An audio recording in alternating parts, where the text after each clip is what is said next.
Ciudad de Buenos Aires estalla la lista, estallan los sartelianos y se pegan al parlante para escuchar al señor Eduardo Sarteli, que llega como todos los lunes. ¿Cómo te va, Eduardo? Buen día. ¿Cómo andás, Hernán? ¿Cómo anda Natalia por ahí? Todo muy bien, aquí todo, bueno, arrancando una jornada, ¿no? Viste, una jornada medio complicada. Sí. Qué sé yo, va. Cosas que pasan, ¿no? Para olvidar. ¿Cómo? Un fin de semana para olvidar. Sí. Por eso digo que hay que arrancar el lunes así y ponerle el pecho. Por eso te llamamos, ¿no? Mirá, hay varios que me andan patoteando por ahí por Facebook, sí, y otros lugares, por cuestiones menores, como si uno se ocupara de ese tipo de temas, ¿no? Pero simplemente voy a decir esto. Boca hace cada tanto un aporte a la unidad nacional. Ese deporte que suele distraer a la gente de los males del día a día continúe con vida, porque de lo contrario ganar siempre sería destruir esa fuente de seguridad burguesa. Así que ha hecho eso. Qué bárbaro que sos. Vamos a dar vuelta, Vamos a dar vuelta. Yo siempre digo lo mismo, hay que ver la historia y no lo he hecho puntual. Bien, la perfecto. La historia. Bueno, vamos a meternos en una historia que se viene construyendo de manera cotidiana, porque la historia nos va llevando hacia un camino, tal vez un callejón sin salida, no sé. Bueno, mirá, una de las cosas que cuando uno habla acerca de ciencia suceden con la historia, hace que los historiadores y en general los científicos sociales, pero sobre todo los historiadores, se sientan más o menos como minusválidos frente a otras ciencias, que es la imposibilidad de hacer un experimento. Un historiador no hace experimentos. Digamos, la historia ya pasó, ya está ahí. Uno trata de explicar ese proceso, explicar por qué llegó hasta allí, de qué manera, cómo, mediante qué fuerzas, pero no se puede repetir. O sea, yo no puedo llamar a Napoleón y ponerlo de vuelta en su lugar a ver qué pasa si varió tal o cual cosa. Por ejemplo, frase de Trotsky sobre la Revolución Rusa o de Plejánov sobre la Revolución Francesa. Según Plejánov, con Robespierre o sin Robespierre, la Revolución Rusa hubiese sido, la Revolución Francesa hubiese surgido de la misma manera. Para Trotsky, sin Lenin no había Revolución Rusa. Son dos afirmaciones del mismo tronco, son dos marxistas, son dos afirmaciones contradictorias, pero por sobre todas las cosas son dos afirmaciones que no tienen valor científico porque no son falsables, o sea, no son afirmaciones que uno pueda probar. ¿Cómo hace uno para traer de vuelta aquí la Revolución Francesa, sacar a Robespierre y ver qué pasa? Sin embargo, esta idea de que uno no puede hacer un experimento es relativo. Hay muchas ciencias que no hacen experimento y de hecho la física ha avanzado mucho con pseudo experimentos. Recordemos a Einstein y sus célebres experimentos mentales, que no son en sentido estricto experimentos. Y que entonces si nos preguntamos, si adoptamos este criterio, decimos, bueno, ¿qué experimento, digamos, podríamos presenciar en los próximos meses? Yo creo que estamos en una situación curiosa. Estamos en un gobierno que no es un gobierno popular en el sentido de enraizado en una larga tradición de relación con el pueblo, en ese sentido me refiero, ¿no? O sea, un partido popular puede ser de derecha, de izquierda, reaccionario, etcétera, etcétera. Popular quiere decir que tiene mucha vinculación con el pueblo en un sentido más genérico, digamos, ¿no? Entonces el peronismo es un partido popular, no hay duda. Sí. El radicalismo es un partido popular. Sí. Esto es un invento de los últimos años. Ese partido que no es popular, o sea que no goza de la confianza de largo plazo de las masas, en algún sentido, por lo menos de una parte de las masas, está embarcado en un gobierno que básicamente se plantea como un gobierno castigador. Es decir, viene a decirnos que hemos hecho las cosas mal y que hay que hacerlas de otra manera y que eso va a implicar cierto sufrimiento. El gobierno de Macri siempre fue así, la única diferencia es que antes los planteaba gradualmente y ahora ese gradualismo ha cedido paso a una urgencia mayor. Aunque yo creo que ese gradualismo sigue todavía con vida, por razones que en esta columna en este momento no vienen al caso. Sí. Es decir, es un gobierno que efectivamente viene a hacer sufrir a la gente, no entendiendo sufrir en el sentido como acto de maldad, Digamos, un médico que te va a curar también te vas a sufrir, porque efectivamente la curación requiere de manipulaciones de tu cuerpo que no necesariamente tienen que ser agradables. Por lo tanto, digamos, dejando de lado cualquier caracterización, no abriendo juicios sobre las virtudes morales o no de Macri y su gobierno, lo que está claro es que es un gobierno que se plantea como: se han hecho cosas mal, hay que corregirlas y esto no es gratis. Lo vamos a hacer de poquito, rápido, pero gratis no es. Ese gobierno puede ganar las elecciones en el 2019, y puede ser reelecto. Dicho de otra manera, daría la impresión que cierta tesis muy cara a ciertos sectores de las ciencias sociales y sobre todo al marxismo, lo que normalmente se llama economicismo y que podríamos traducir como en forma popular la economía manda, y si te va mal económicamente no esperes ganar una elección, va a ser puesto a prueba. Es decir, ¿es posible que Macri gane una elección?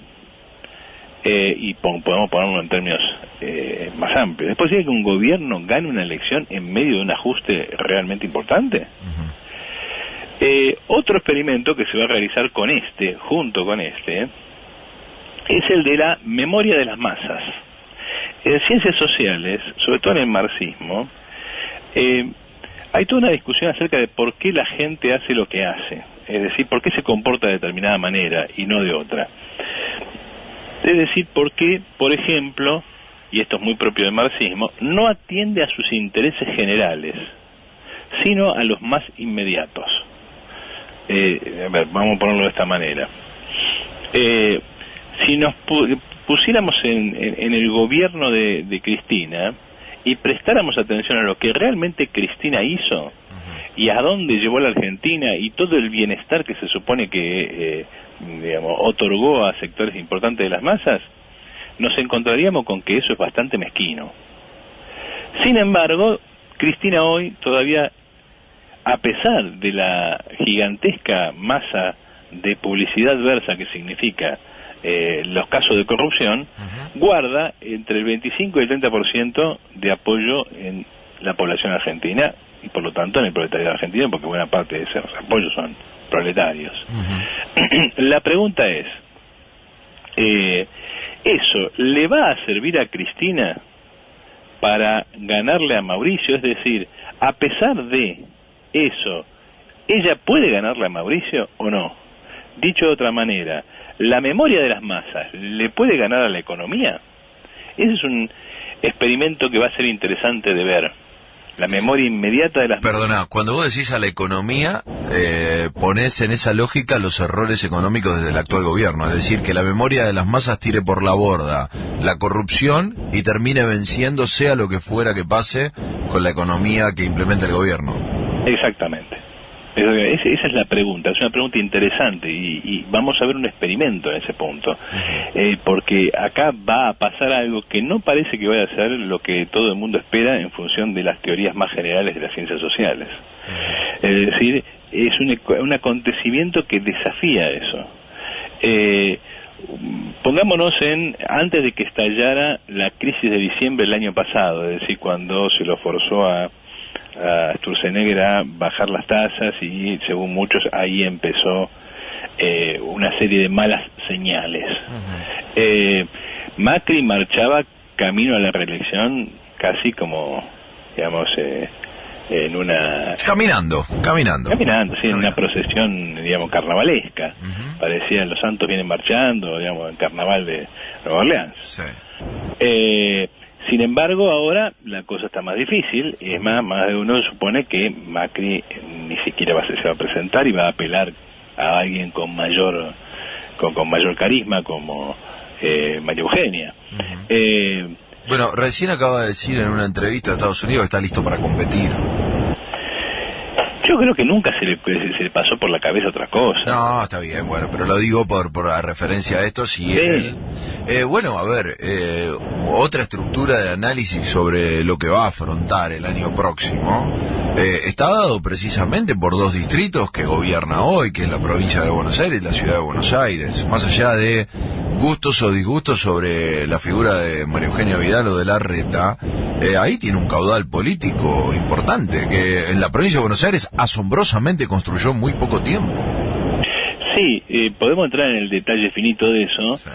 Pero es cierto esa cuestión, es decir, la idea de que el PRO no va a sacar un solo voto en el conurbano y que con esos votos Cristina va a ganar la presidencial, es un disparate. No, está en la cabeza de Espinosa eso, de Ferrarés y de algunos pocos, pero no. Sí, no, pero además vos fijate que no tienen candidato a gobernador y ese es un problema. Ese es un problema. Ahora te pareciera que lo postulan a Kicillof. No importa. Pero Kicillof no juega por la ciudad de Buenos Aires, ¿o cambió ahora? Mira, en principio, aparentemente iría en una lista de diputados, iba a ir en una lista de diputados encabezada por Máximo. Ajá. Pero se dice que Cristina lo está testeando para ser candidato a gobernador de la provincia de Buenos Aires. Es un problema, no hay candidatos serios para eso. De todas maneras, el punto ¿cuál es aquí? El punto, perdón, el punto es el siguiente. Me parece que es interesante estos dos experimentos que vamos a ver, que en el fondo son uno solo con dos partes, porque nos va a ayudar a pensar mejor la vida social y política.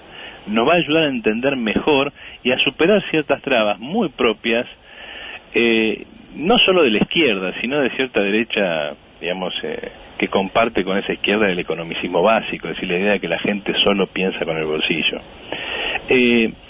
Hay una cosa que hay que remarcar en todo esto y que es interesante, la similitud entre este momento de Macri y el primer gobierno de Menem.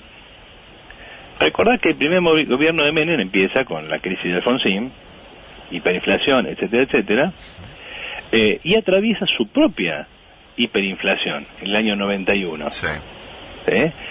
Sin embargo, en el 94, cuando la convertibilidad ya estaba instalada y mucha gente estaba sufriendo por la convertibilidad, Menem gana las elecciones. Sí. Y las gana con amplitud. Bueno, ahí también hubo un hecho político más parecido al de Cristina en la segunda elección, que fue la muerte de su hijo, ¿no? Sí, yo creo que generó ahí todo un camino que... No, creo que no tiene la misma magnitud, pero de todas maneras, en el año 98, Menem podría haber aspirado a una reelección casi con ventajas. Y ya sabíamos quién era Menem, ya se había producido todo el proceso de desocupaciones, etcétera, etcétera. Es decir, que haya crisis económica no quiere decir que todo el mundo la pase mal y que todos la vivan mal. Normalmente las crisis económicas hacen pagar a unos, pero no a otros. Y no es simplemente que hacen pagar a unos, la minoría, sino que todo político sabe sobre quién descarga las cosas. Y Macri ha elegido descargar sobre los sectores que en su momento tuvieron mayor oposición contra Cristina en su momento de descenso. De ahí la oposición de Moyano, y de ahí la oposición bastante intensa de sectores que normalmente se suelen llamar de clase media.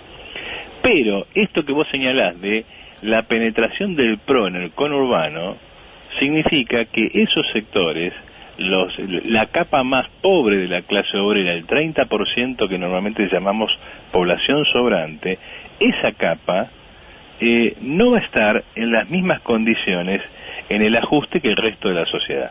No quiere decir que no la vaya a pagar también, quiere decir que no la va a pasar de la misma manera. Hay como un cuidado especial allí, y que se refleja en esto, la batalla del conurbano, ¿no? Donde está la masa de esta población. Dicho de otra manera, vamos a ver en los próximos meses un experimento interesante, un experimento que nos va a ayudar a entender cómo funciona realmente la política y cómo no se puede pensar a partir de ecuaciones simples, es decir, subió el dólar, viene el helicóptero, bajó el dólar, gana Macri, sube el helicóptero, sube el dólar, Cristina va a ser elegida, y nos va a ayudar a pensar cuáles son las otras motivaciones del voto, es decir, qué otras cosas tiene la gente en la cabeza. Y acá digo gente en un sentido muy general. Bueno, aprovecho esto tu planteo, la gente, la población sobrante, y acá me tiran algo que yo quisiera recoger el guante y cedértelo, ¿no? Me dicen, ¿qué se dice cuando se dice pueblo?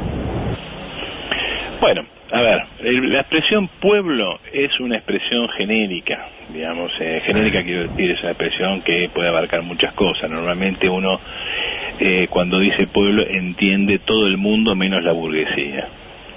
En la formulación marxista clásica, o sea, en Lenin, pueblo es la clase obrera más la pequeña burguesía, o sea, la clase obrera más la clase media, ya diríamos así. Ajá. El pueblo es una alianza. Obviamente después los populistas, gente como Ernesto Laclau y compañía, le quieren dar a esa expresión pueblo otra entidad, ¿no? Sobre todo Laclau, digo Laclau porque era catalán, no era francés. Sí. Laclau le dio al kirchnerismo esta perspectiva, la idea de que el populismo podía ser de izquierda y era el resultado de una articulación de diferentes intereses a partir de un núcleo político organizador. Ese núcleo político organizador era el kirchnerismo y esos intereses eran más o menos los intereses de todos aquellos que tenían alguna forma de contraposición con, entre comillas, la élite o la clase dominante. Lo pienso sobre esto último que decís vos, digo, una relación entre el pueblo proletario y el pueblo pequeño burgués clase media, y veo algunas de las imágenes que se están generando ahora con una movilización importante en un reclamo que se le hace al gobierno. Digo, así como algunos están marchando ahí, algunos otros no muy lejos de la estructura socioeconómica están deseosos de que los barran de arriba del puente. Mira, digo, en esa contracara de discusión que plantea el pueblo, ¿no? Es interesante porque yo quería volver sobre algunas cuestiones más generales, casi de orden metodológico para pensar la realidad. Uh-huh. Es decir, cosas a las que uno tiene que prestarle atención. Te voy a contar una anécdota.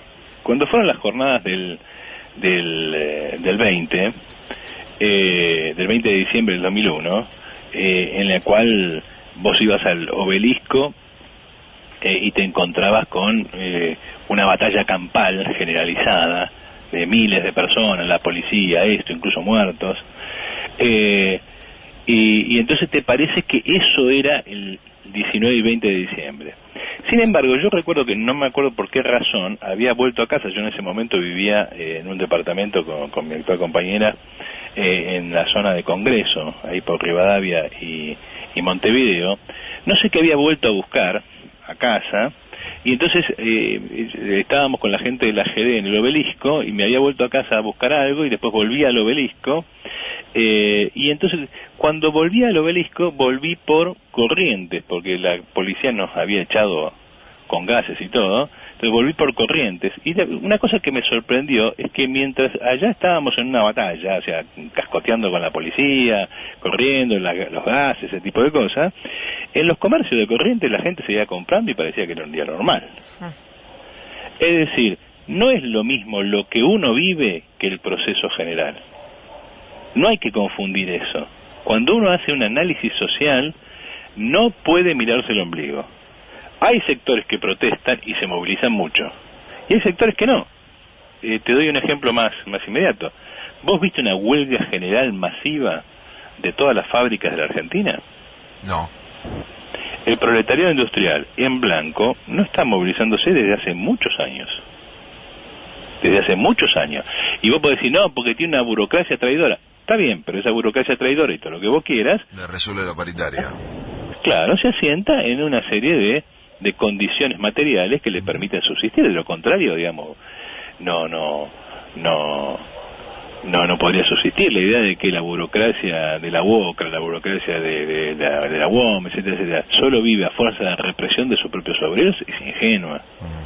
Es decir, evidentemente los obreros mejor, el 30% de los obreros en blanco bajo convenio, o por amor o por temor, no se mueve. Por amor porque vive en condiciones mejores que el resto, o por temor porque, precisamente porque vive en condiciones mejores que el resto, no las quiere perder.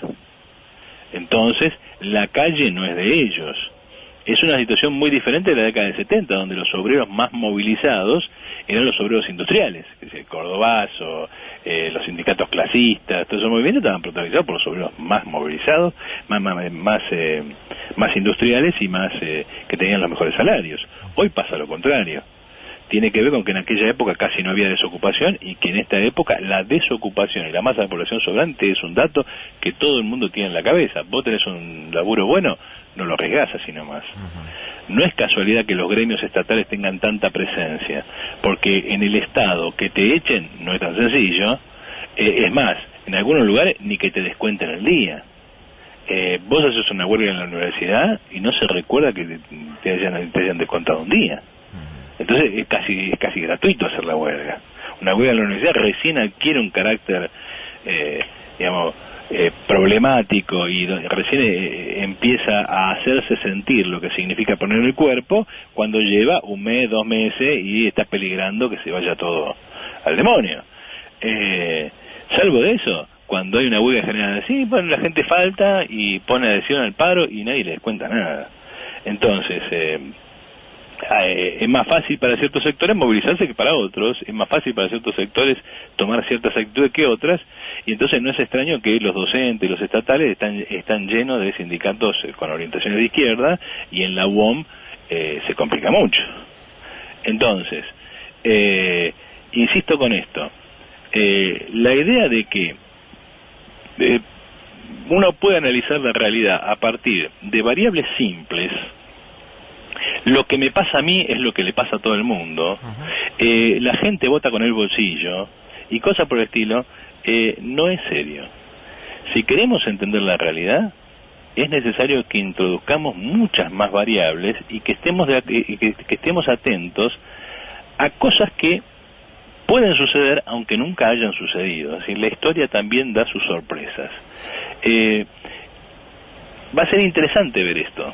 A ver, me gustaría que Cristina fuera, digamos, como científico estoy pensando, no estoy pensando como político, sino simplemente como científico, como alguien que quiere ver algo interesante. Sería muy interesante que Cristina fuera candidata y que pudiera hacer una campaña, etcétera, etcétera, y que Macri fuera candidato. A ver qué pasa, ¿quiénes los votan? Yo te digo, ya estoy pensando que después de esa elección voy a dedicar un tiempo importante a analizar el voto, a ver qué pasó. A ver si es cierto que la gente vota con el bolsillo o que la gente solo vota con la memoria inmediata y no le importa realmente otra cuestión que no sea el bolsillo, como por ejemplo los cuadernos, la corrupción, etcétera, etcétera. La verdad que es todo muy complejo. La realidad está en un estado realmente de mucha tensión, porque efectivamente hay muchos que quedaron sin el control de la billetera. Esto ya lo planteamos hace rato, ¿no? Y la desesperación por quedarse sin la billetera lleva a cosas fuertes que ya han demostrado la historia reciente. No sé qué es lo que va a pasar, pero siempre digo lo mismo: hay que ver cómo se construyó el partido que hoy gobierna no solamente la nación, sino la ciudad y la provincia de Buenos Aires. Nos tocó a nosotros verlo. Yo planteé en algún momento que cuando la provincia de Buenos Aires votó a la vicejefa de gobierno de la ciudad de Buenos Aires para que sea la gobernadora, en esa primaria que parecía que a Caperucita se la comía el lobo, había en sí alguna lógica casi como de pedido de intervención de la provincia, ¿no? Que alguien que era la vicejefa del distrito contiguo se transformara en la gobernadora de la provincia de Buenos Aires. Obviamente que uno no puede analizar un gobierno en 5 líneas, y que esto va a requerir, como vos bien lo decís, ¿no?, todo un análisis de lo que ha sucedido, que han actuado con la intención de revertir algunos municipios que parecían perdidos definitivamente, ¿no? Intendentes que han llegado a distintos lugares de la provincia de Buenos Aires, que han empezado a pintar, a tirar obras, a acomodar algunas cosas que parecían imposibles y que revirtieron una tendencia. Me parece que no se le debería escapar a nadie. Eso no quita ni de que estén haciendo un buen gobierno, ni de que tienen el camino a una hipotética reelección bastante sencillo, pero Creo que el análisis requiere de mayor cantidad de datos que simplemente hacer 25 llamados y postular alguna encuesta así como el anticipo del 2019, ¿no? No, yo creo que no solamente es así, sino que es así, entre otras cosas, porque estamos ante una situación muy nueva. Es decir, el sistema político que estalló en el 2001 no ha terminado de coagular. Y no ha terminado de coagular porque la economía argentina en general no termina de ordenarse. Y por lo tanto estamos en una especie de estado de ebullición permanente en una sociedad que estructuralmente es muy distinta de la sociedad previa al 2001.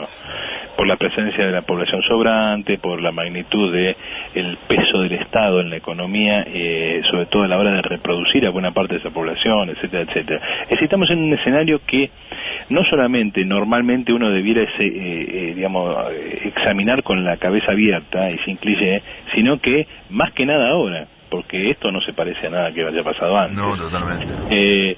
Y en ese punto me parece importante rescatar una mente abierta para examinar los problemas, una mente abierta para no comprar buzones inmediatamente, para estar atentos. Este no es mi gobierno, ni lo hace jamás, porque yo soy socialista, el anterior tampoco, pero nadie puede cambiar la realidad si no observa los datos de la realidad, con ideas del pasado que no son capaces de ponerse a prueba con la realidad presente, no se puede. Por ejemplo, está emergiendo un nuevo actor, ya lo hemos dicho hace mucho tiempo. Yo invito a alguno de los oyentes a que recuerde en qué columna yo dije,